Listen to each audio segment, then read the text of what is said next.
నీకంత సమయం లేకుండా ఎందుకు పోయింది? ఆత్మవంచన లేదని చెప్తే. లేకపోవడం ఏం లేదు. న్యూస్ పేపర్ చదవడానికి టైం ఉందా? 30 ఛానల్స్ తిప్పి న్యూస్ బులెటిన్స్ చూడడానికి టైం ఉందా? 2.5 గంటల సినిమా చప్పున 2 రోజుల కోటి చూడడానికి టైం ఉందా? అక్కర్లేని విషయాలన్నీ మాట్లాడడానికి గంటల గంటల టైం ఉందా? 15 నిమిషాలు పరమేశ్వరుడి దగ్గర మనసు పెట్టడానికి టైం లేదా? ఎవరికి నువ్వు ఈ సాకు చెప్పి నిన్ను నువ్వు పాడు చేసుకుంటావు? అది శంకర భగవత్పాదుల ఆర్తి. కోటేశ్వరరావు అంటున్నాడు అనుకోకండి, శంకరుల ఆర్తి. కాబట్టి ఆయన అంటారు యవ్వనం చాలా త్వరగా వెళ్ళిపోతుంది. నీటి బొట్టు ఎప్పుడు జారిపోతుందో తెలియదు. తామరాకు మించి ఇలా పడుతుంది, గాలేస్తే చటుక్కుని జారిపోతుంది. రెండవది ధనం. భజగోవిందం చేస్తూ శంకరులు అంటారు ఒక చోట, మాకురు ధన జన యవ్వన గర్వం హరతి నిమేషకాల సర్వం మాయామయమిదమఖిలం హిత్వా బ్రహ్మపదం తం ప్రవిశ విదిత్వా అంటారు. ధనము కూడా అంతే. తల్లి గర్భము నుండి ధనము తాడెవ్వడు వెళ్ళిపోయడినాడు వెంటరాదు, లక్షాధికారైన లవణమన్నమె కాని మిరుగు బంగారంబు మింగబోడు, విత్తమర్జన చేసి విర్రవీగుటె కాని కూడపెట్టిన సొమ్ము కుడువలీడు, పొందుగా మరుగైన భూమి లోపల పెట్టి దాన ధర్మము లేక దాచి దాచి తుదకు దొంగలకిత్తురో దొరలకవును, తేనె జుంటీ గలియవా తెరువరులకు భూషణ వికాస శ్రీధర్మ పురనివాస దుష్ట సంహార నరసింహ దురిత దూర అంటారు. ధనార్జన చెయ్యవద్దు అని శంకరులు కూడా చెప్పలేదు. ఆయన చెప్పింది ఒకటే చెప్పారు. ఎప్పుడు చెప్పినా మూఢా జహీహి ధనాగమ తృష్ణ. ధనాన్నే ధనాన్నే ధనాన్నే సంపాదిద్దామనేటటువంటి పిచ్చి కోరికకి వశము కావద్దు. అది తృష్ణ, దానికి అంతము లేదు. ఎంత డబ్బు ఉండాలి అని అడిగారు. వేదాంతం అంది కాలి చెప్పంతా అంది. చాలా డబ్బు ఉంది జేబులో, ఓ అంగుళం పెద్ద చెప్పు కొనుక్కుంటావా? ఓ 5 రూపాయలు తక్కువ వచ్చాయి, ఓ అంగుళం తక్కువ చెప్పు కొనుక్కుంటావా? నీది 9వ నెంబర్ అయితే 8వ నెంబర్ కొనుక్కుంటావా? ఇంటికి వెళ్ళి 10 రూపాయలు తెచ్చుకొని 9వ నెంబరే కొనుక్కుంటావు. కాలి చెప్పు పాదము యొక్క పరిమాణమునకు ఎలా సరిపోతుందో అలా ధనము కూడా నీకు కావలసినంత ఉంటే చాలు. అసలు మీకు లోకంలో చిత్రం ఏంటంటే 84 లక్షల జీవరాశులలో తరువాతి తరాలకి కూడబెట్టడం అనేటటువంటి లక్షణం ఉన్న ఏకైక ప్రాణి మనుష్యుడొక్కడే. మిగిలిన ఏ ప్రాణులైనా సరే వాటంతటవి సంపాదించుకునేంత వరకు ఆహారం పెడతాయి, అంతే, అంతవరకే. తప్పించి ఇక ఆ తర్వాత ఏవీ పెట్టవు. దూడ దానికి గడ్డి తినడం వచ్చేవరకే పాలిస్తుంది, ఆవు తర్వాత తంతుంది, వస్తే తిరిగిపోతుంది, వెళ్ళి గడ్డి తిన్ను అంటుంది, గడ్డి తినాలి దూడ. పక్షి పిల్లకి ఎగరడం వచ్చేవరకే తను తెచ్చి పెడుతుంది. పిల్లకి ఎగరడం వచ్చింది ఇక పట్టించుకోదు, అది తింటుంది అంతే.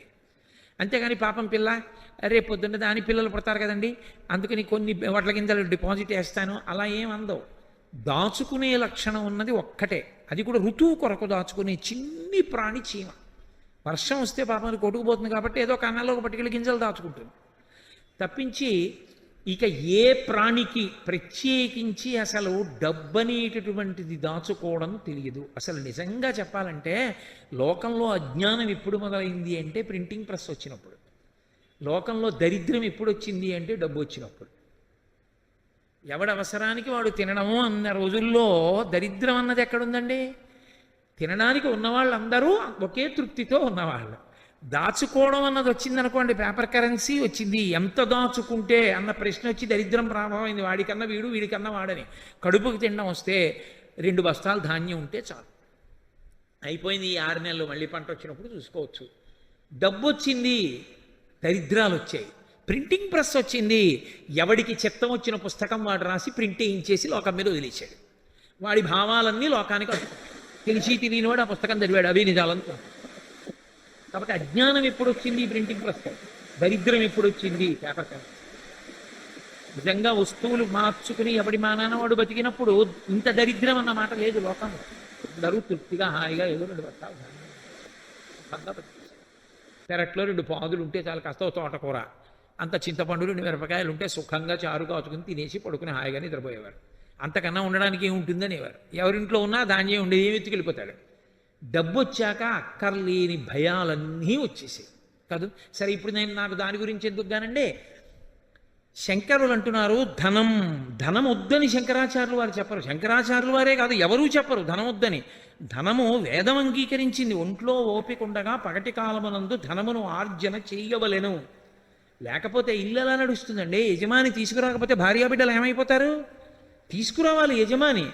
అసలు నిక్కచ్చిగా మాట్లాడితే మాతా నిందతి నాభినందతి పిత భ్రాతాన సంభాషతే నృత్యకుప్యతి నానుగచ్చతి సుత కాంతాపి నాలింగతే అర్ధప్రార్థన శంకయా నకురుతే సల్లాపమాత్రం సుహృత్ తస్మాత్ నైతికమర్థమార్జన శృణు సఖే విత్తేన సర్వే వశాః అని చెప్పారు.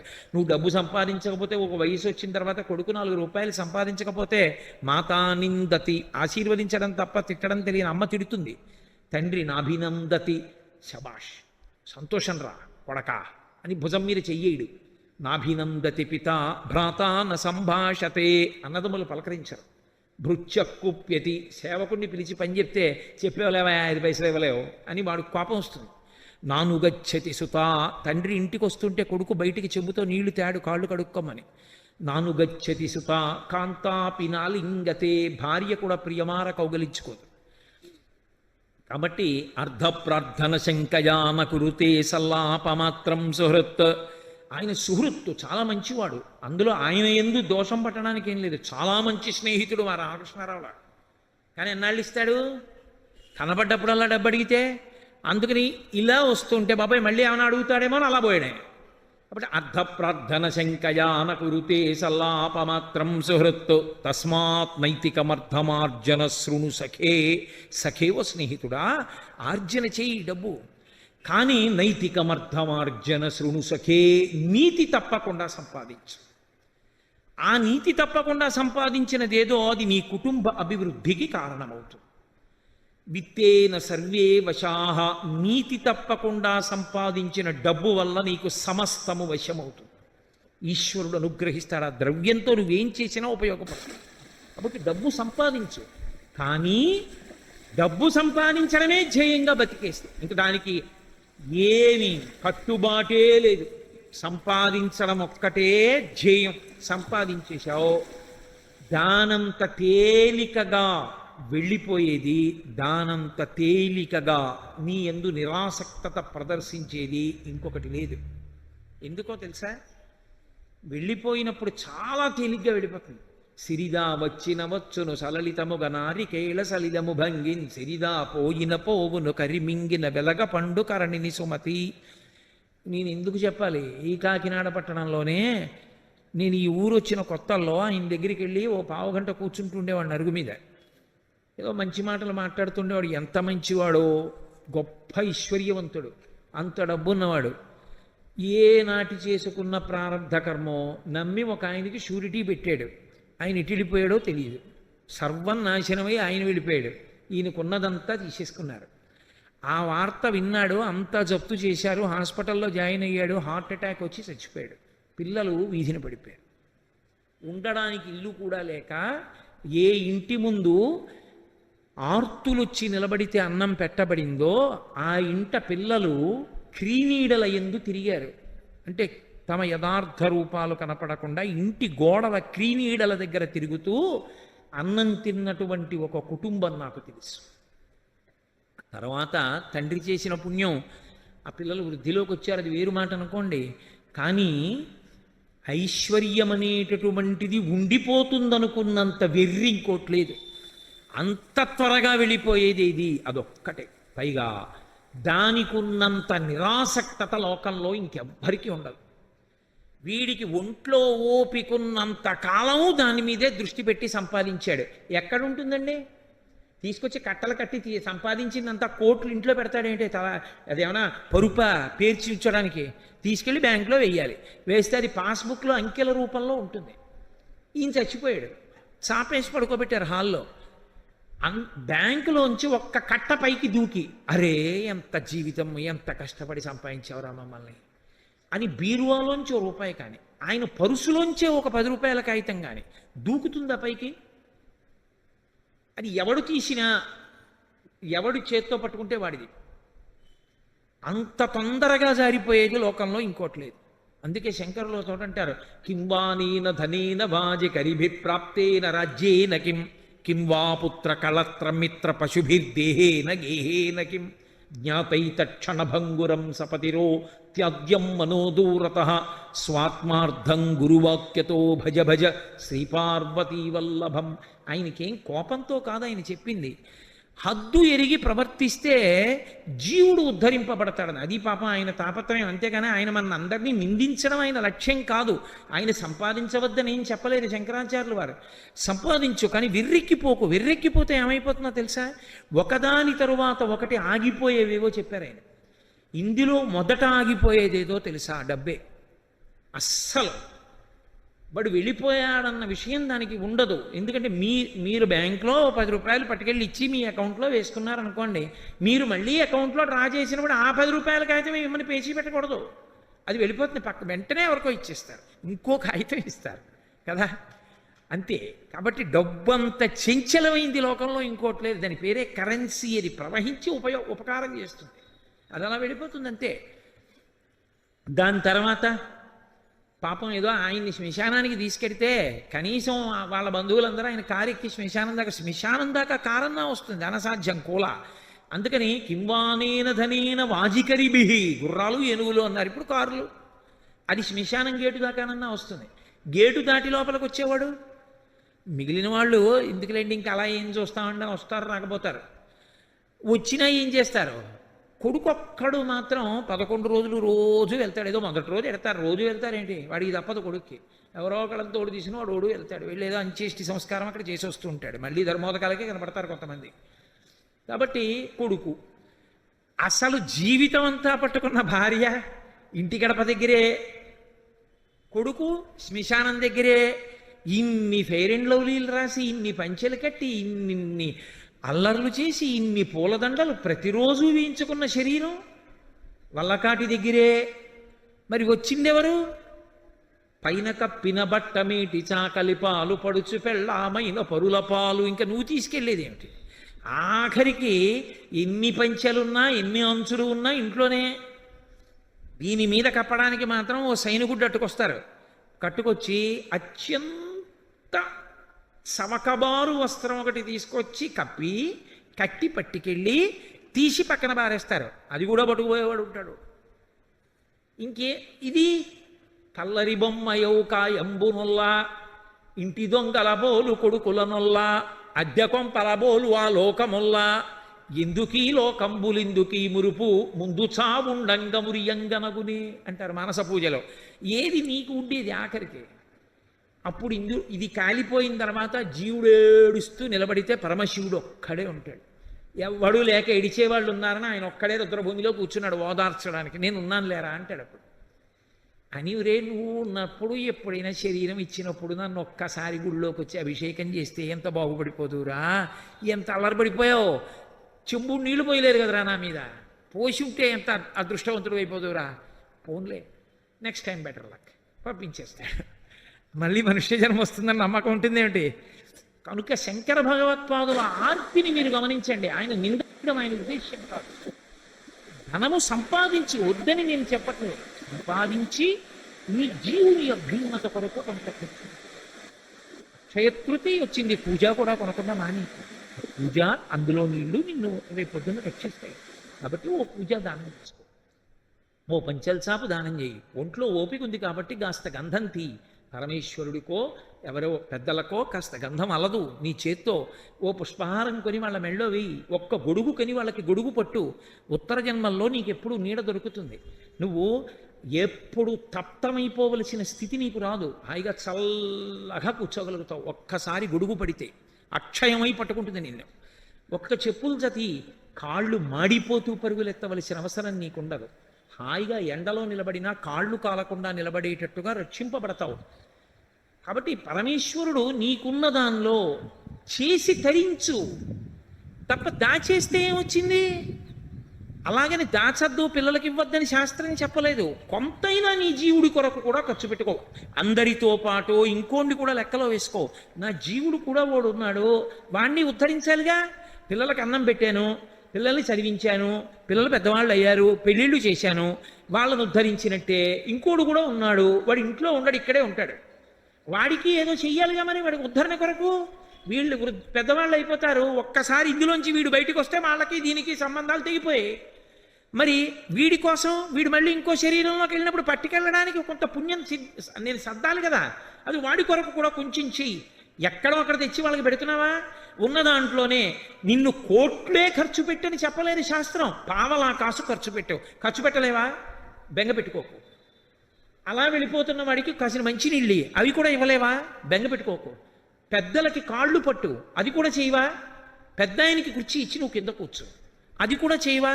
పోనీ ప్రసాదం కళ్ళకద్దుకుని నోట్లో వేసుకో. ప్రసాదం కళ్ళకద్దుకుని నోట్లో వేసుకోవడానికి కూడా నీకు అభ్యంతరాలు ఉంటే నిన్ను రక్షించేవాడు ఇంకా లోకంలో ఉండడు.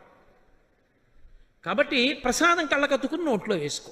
ఒంట్లో ఓపిక ఉందా? ఓ పల్లకి పట్టుకో, ఏదో ఒకటి చెయ్యి. నీకున్నది ఏదో ఒకటి ఈశ్వరార్పణము చెయ్యి. అది చెయ్యలేదు, అందరూ బాగుంటారు, దాచినవన్నీ తీసుకుంటారు, నీ జీవుడు దరిద్రుడవుతాడు. అప్పుడేమైనా ఏం చేస్తావు? అప్పుడేం చేయడానికి ఉండదు ఓసారి జారిపోయాక. కాబట్టి చేసుకో, ధనమును ఉపయోగించు. లేకపోతే ఆ ధనము నీతో వచ్చేది కాదు, చించలము ఆగిపోతుంది. జన్మజన్మాంతరములు నీ వెంట వచ్చేది కాదు. ఇంకా కొడుకు సత్పురుషుడైతే నిన్ను ఉద్ధరించగలడు. కొడుకు గొప్ప సత్పురుషుడు అనుకోండి, మహానుభావుడు కొడుకు అనుకోండి, కొడుకో మనవడో ముని మనవడో 3 తరాలు కదించుతారు తద్దినం పెట్టడానికి. ఒక మహానుభావుడు నీ వంశంలో పుట్టాడు, పరమభాగవతోత్తముడు.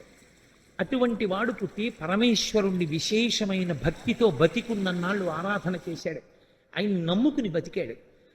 అలాంటి వాడు నీ వంశంలో 3 తరాల్లో పుట్టాడు కాబట్టి నిన్ను విడుదల చేస్తాడు. ఆ కొడుక్కి నువ్వు ఇదే నేర్పితే, అందుకే ధర్మం చేసేటప్పుడు కొడుకుని పక్కన పెట్టుకోమంటారు. నువ్వు వాడికి నేర్పింది లేదు, అసలు నువ్వు వాడికి ఉపనయనమే చేయలేదు. లోకంలో నువ్వు తినేయడానికి ఖర్చు పెట్టేయడానికి డబ్బు బాగుంది, కొడుక్కి ఉపనయనం ఇప్పుడు ఎందుకండి? వాడికి పెళ్లికి ముందు ఉపనయనం, వాడికి పెళ్లికి ముందు ఉపనయనం, ఉత్తరాయణం లేకపోతే దక్షిణాయనంలో ఉపనయనం. ఇలా ఉపనయనం చేసుకుని మర్నాడు వాడికి పెళ్ళి. ఇంకా వాడు ఎప్పుడు చేస్తాడు సంధ్యావందనం గాయత్రి? నువ్వే పాడు చేసేసింది. కాబట్టి వాడికి యజ్ఞోపవీతం మీద కూడా నమ్మకమే ఉండదు. ఇది ఎప్పుడు కట్టి కుడిపేస్తుంది, శరీరం అంటూ పడిపోతుందిగా. అప్పుడు వాడేం చేస్తాడు నీకు? నువ్వే పాడు చేసింది, వాడు కాదు. నువ్వు వాడికి నేర్పలేదు. కొడుకుని దగ్గర పెట్టుకొని కొడుకు ఇలా బతకాలని నువ్వు నేర్పలేదు కొడుక్కి. నువ్వు సంపాదనలో తిరిగావు, వాడికి అదే మప్పావు. నువ్వు పట్రా, సంపాదించు, బ్యాంకులో వెయ్యి, కూడబెట్టు, అదొక్కటే మప్పావు. దానికి వాడు అలవాటు పడిపోయాడు. వాడు రేపేం చేస్తాడు? వాడికి చేయడానికి పాపం వాడికి ఏం తెలుసు? వాడిని అన్నానికి ఏం లేదు, వాడికి ఏం తెలుసు అని చేస్తాడు. వాడికి ఏం తెలియదు. అది బాగా వ్యగ్రత పొందిందనుకోండి, ఇప్పుడు ఎక్కడ కుదురుతుందని, కానీ మీరు చేసేయండి 11వ రోజుకి వస్తానంటాడు. నేను ఎన్నో కుటుంబాల్లో చూశాలా. కాబట్టి ధనం అంత వ్యామోహం పెట్టుకోక, అది నీ వెంట వచ్చేసేదేం కాదు. ఇక్కడ ఉన్నప్పుడైనా జారిపోతుంది, శరీరం విడిచిపెట్టాకైనా రాకుండా పోతుంది. వచ్చేదేది ఆ ధనాన్ని మారిస్తే వస్తుంది, పుణ్యధనంగా మారిస్తే వస్తుంది. ఒక్క పూజ కొన్నావు, ఒక్క పూజ జన్మాంతరంలో, ఒక్క అక్షయ తృతీయ నాడు ఇచ్చావు, అది అక్షయమై నీ జీవుడు ఎన్ని శరీరాల్లో ఉన్నా అది పనికొచ్చింది. ధనమును పుణ్యధనంగా మార్చడం నేర్చుకో. ఎప్పుడో అప్పుడు మళ్ళీ నువ్వు తరించడానికని మార్గం అవుతుంది. ఇది శంకర భగవత్పాదుల యొక్క ఆవేదన. ఆయన ఆవేదన దిద్దడమే కానీ ఆయన ఆవేదన నింద చేయడమో, నువ్వు పాడైపోతున్నావనడమో, ఖండించడమో కాదు. శంకరులకున్నంత సాత్వికమైన వాక్కు నాకుంటే ఇంత కఠినంగా కూడా మాట్లాడేవాడిని కాదు. శంకరులైతే ఇంకా చాలా ప్రేమగా మాట్లాడతారు. నాకు అంత ప్రేమగా మాట్లాడడం రాదు కాబట్టి నా వాక్కు ఎందుకు కొంత వ్యగ్రత కనపడుతోందేమో నేను మాట్లాడుతున్నప్పుడు. కాబట్టి అది ఆర్తి, ఒక తండ్రికి ఉన్నంత ఆర్తి, అంతకన్నా గొప్ప ఆర్తి శంకరాచార్యులు వారిది. లేకపోతే ఎందుకంటే ఆయనకి ప్రశ్నోత్తర రత్నమాలిక? ఆయన తరించలేరా? అపరశివావతారం అది. ఆయనకి ఎందుకు మన గురించి ఇంత తాపత్రయం? అరే వాళ్ళు ఏమైపోతారు మరి నేను చెప్పకపోతే? అది ఆయన మనకిస్తున్న నిధి. అది తండ్రి ఇచ్చిన నిధి శరీరంలో ఉన్నంతసేపే. శంకరులు ఇచ్చిన నిధి అసలు శరీరంలో ఉండకుండా చేయగలరు. అంత గొప్ప నిధిని ఆయన ఇస్తున్నారు. కాబట్టి ధనం జాగ్రత్త సుమ, అది నళినీదళగత జలవత తరళం. ధనం ఒకటి. ఎక్కడ అత్యాశతో నిలబడిపోయి జన్మని పాడు చేసుకుంటాడో అక్కడక్కడ శంకరాచార్యుల వారు దాని యందు ఉన్నటువంటి అత్యంత చాంచల్యమైనటువంటి స్థితిని చెప్పి వ్యామోహం పెరిగిపోకుండా జాగ్రత్త పడడాన్ని నేర్పుతున్నాడు. కాబట్టి మహానుభావుడు తులసీదాస్ గారు రామాయణం చెప్తుండేవారు. చెప్తుంటే ప్రతిరోజు గుర్రం మీద వెళ్ళిపోతుండేవాడు జమీందారు కాశీపట్టణంలో. చూసి నవ్వేవాడు గుర్రం ఆపి. తులసీదాస్ గారు వచ్చి కూర్చోండి అన్నగారు. అంటే ఆయన నీకు పనా పాడా, నీలా పని లేని వాళ్ళని కొంతమందిని చేరేస్తావు, వాళ్ళకి రామాయణం అంటావు, వాళ్ళు వింటూ ఉంటారు. నాకెందుకు జమీందారిని, ఆ గంట ఉంటే ఇంకో 1000 రూపాయలు సంపాదిస్తానని నవ్వుతూ వెళ్ళిపోయేవాడు. అలా వెళ్ళిపోయిన జమీందారింటికి తులసీదాస్ గారు వెళ్ళారు. వెళ్ళి అయ్యా నాకు మీ ఇంటికి వచ్చి రామాయణం చెప్తా, మీరు వచ్చి కూర్చోవద్దు, మీకు ఎప్పుడు ఖాళీ, మీరు ద్రవ్యార్జన చెయ్యకుండా ఎప్పుడు ఉంటారు, అప్పుడే వచ్చి చెప్తా, 10 నిమిషాలైనా పర్వాలేదు, పావు గంట అయినా పర్వాలేదు. అంటే తాపత్రయం శంకరాచార్య వాళ్ళ. అరే పాడైపోతున్నాడే అని. వినండి అన్నాడు. ఇప్పుడు ఎక్కడ కుదురుతుంది చూద్దాంలే.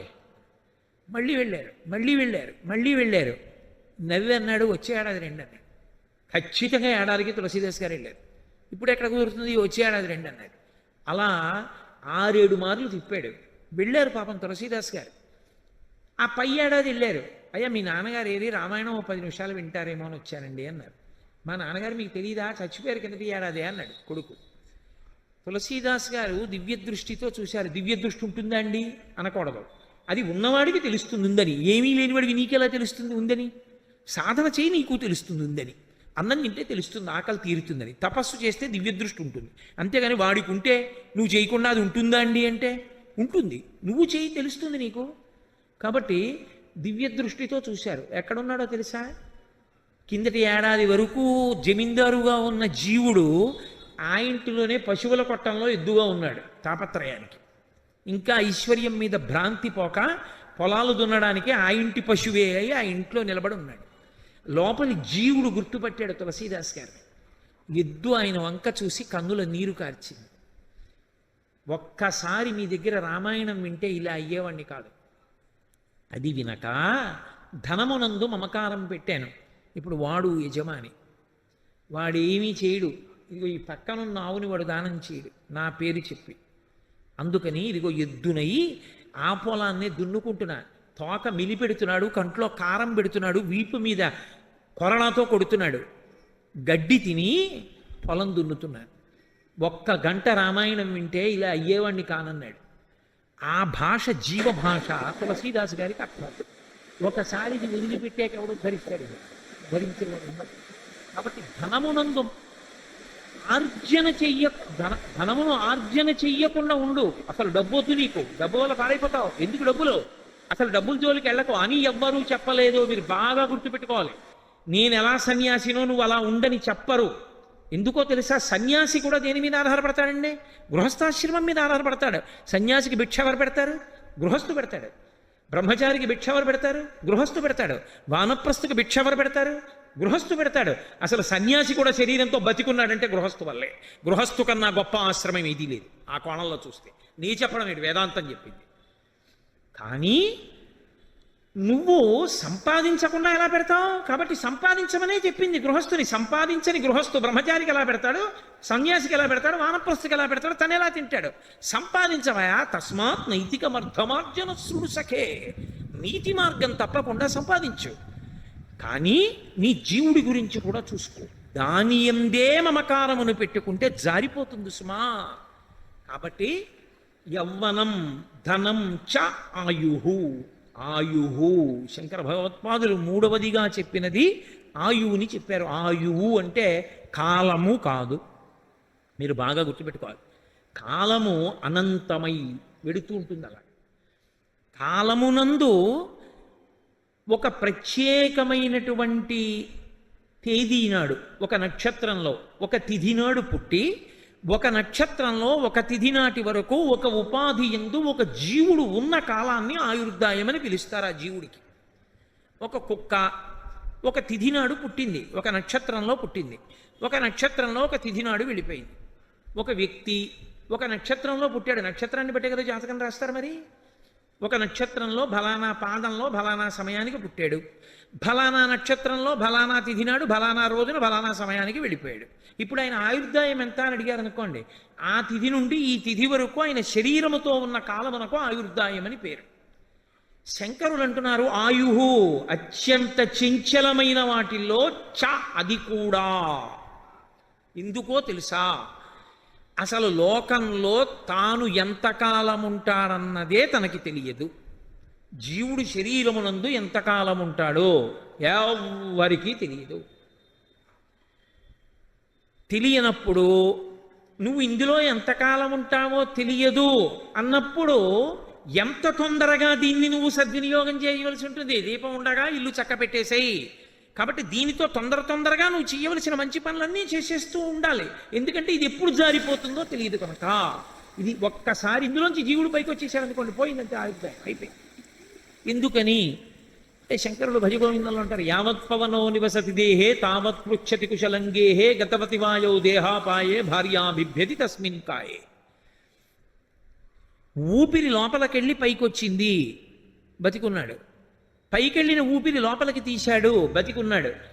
ఊపిరి తీసి విడిచిపెడుతున్నాడు. బాగున్నారండి బాగున్నారండి అని అడుగుతారు అందరూ. మంగళం శివం శోభనం భద్రం శ్రేయం అందరూ ప్రశ్న వేస్తారు. కులాసాగా ఉన్నారా అంటారు. ఊపిరి తీశాడు, విడిచిపెట్టలేదు. విడిచిపెట్టాడు, తీయలేదు. ఇప్పుడు కాయం.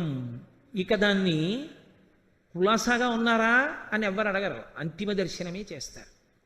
ఆయన వెళ్ళిపోయాడంట. మరి శరీరం అక్కడే ఉందిగా, అది శరీరం కాయం. మరి ఇంతకన్నా నువ్వు ఎప్పుడూ ఆయన్ని చూడలేదు కదా, ఇది చూసేగా అడిగేవాడు బాగున్నావా అని. అబ్బా అలా నాతో మీరు వాదన చేయకండి. కానీ ఆయన మాత్రం కాదు, ఆయన వెళ్ళిపోయారు. మరి అది ఆయన కాయం, ఆయన శరీరం. భార్య ఏం చూసింది? అదే చూసింది. రోజు రాత్రి నిర్భయంగా గది తలుపులన్నీ తాళాలు వేసేసి ఒక్క గదిలో ఒక్క మంచం మీద ప్రియమార కౌగిలించుకుని నిద్రపోయింది. ఏమా బయట చాలా వానగా ఉంది, మబ్బులు వేసేసాయి, రేపు తీసుకెళ్ళి చేస్తాం అంత్యేష్టి సంస్కారం, ఇవాళ రాత్రి కూడా అలా పడుకోండి ఇద్దరు అంటే ఆవిడ అంటుందట, బిభ్యతి భయపడిపోయి, నీ మొహం ఏట్సా, అది శరీరం తస్మిన్ కాయే, అది శరీరం రాటు. శంకరులు అంటున్నారు, ఓరి పిచ్చాడా, నీ గౌరవం అంతా ఎక్కడుందో తెలుసా? ఆ ఊపిరి వెళ్ళి రావడం మీద ఉంది. ఎవరు అతించేది? పెళ్ళమా, పిల్లలా, సాటి ఉద్యోగుల, సమాజమా? ఎవ్వరూ కాదు. 1,000,000 మంది వైద్యులు కూడి వచ్చినా కానీ మరణమయ్యడి వ్యాధి మాన్పలేరు. పరమేశ్వరుడు ఊపిరాగిపోవాలని శాసనం చేస్తే 1,000,000 మంది వైద్యులు వచ్చి అక్కడ నిలబడినా ఇంకొక ఊపిరి వారు తీయించలేరు. అంటే నేను నింద చేశాను వైద్యులని మీరు అనుకోకూడదు. వైద్యో నారాయణో హరిహి, ఈశ్వర స్వరూపం, నేను కాదనంటలేదు. కానీ వైద్యుడు కూడా ఈశ్వరుడి సహకారంతో చెయ్యగలడు తప్ప ఆయు ప్రమాణాన్ని పెంచేయలేడు. కాబట్టి ఎప్పుడు జారిపోతుందంటే ఎవరికి తెలుసు? ఎప్పుడు ఏ ప్రాణి ఎక్కడ శరీరం విడిచిపెట్టేస్తుందో తెలియదు. కాబట్టి ఆయువు ఉండగా నీవు చేయవలసినటువంటి సత్కర్మ తొందరగా చెయ్యి. ఎప్పుడో చేస్తానని మంచి పనులకు తేదీలు